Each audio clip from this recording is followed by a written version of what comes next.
Hi friends, welcome to our channel Telugu ముచ్చట. ప్రముఖ ఛానల్లో ప్రసారం అవుతున్న పాపులర్ సీరియల్స్ లో దునియాని సీరియల్ కూడా ఒకటి. ఇక ఈ సీరియల్లో నటిస్తున్న నటీనటులు తెలుగు ప్రేక్షకుల అభిమానాన్ని దక్కించుకున్నారు. ఇక ఈ సీరియల్లో విలన్ పాత్రలో తిలోత్తమగా తన నటనతో మెప్పించిన నటి పవిత్ర జయరాం. అయితే ఇటీవల ఓ రోడ్ యాక్సిడెంట్ లో పవిత్ర జయరాం కన్నుమూశారు. దీంతో తిలోత్తమ పాత్రకు కొత్త నటిని పరిచయం చేశారు త్రినయని సీరియల్ టీం. ఇందుకు ఆ నటి ఎవరో కాదు, చైత్ర హలికేరి. ఈమె కన్నడ నటి. కన్నడలో పలు సినిమాల్లో నటించి ప్రేక్షకులను ఎంతగానో మెప్పించారు. ఇక తెలుగులో నాగపంచమి సీరియల్లోనూ మోక్షకు తల్లి పాత్ర వైదేహిగా నటిస్తున్నారు. అయితే ప్రస్తుతం తిలోత్తమగా చైత్ర గ్లామరస్ తిలోత్తమగా ఆకట్టుకుంటున్నారు. ఇక చైత్ర విషయానికి వస్తే మోడలింగ్ లో కెరియర్ ని ఆరంభించారు.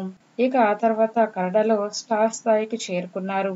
ఈమె కన్నడలో గురు శిష్యారు, శ్రీ దానమ్మదేవి, కుచి వంటి పలు సినిమాల్లో నటించి మెప్పించారు.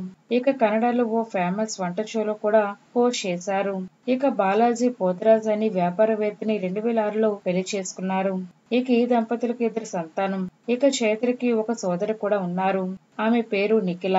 ఇక ప్రస్తుతం తిలోత్తమ పాత్రలో నటిస్తున్న చైత్ర ఫోటోలు సోషల్ మీడియాలో తెగ వైరల్ అవుతున్నాయి. మరో క్యూట్ అండ్ బ్యూటిఫుల్ పిక్స్ మీరు ఓలకు వేసేయండి. ఫ్రెండ్స్, ఈ వీడియో కనుక మీకు నచ్చినట్లయితే లైక్ చేయండి, షేర్ చేయండి.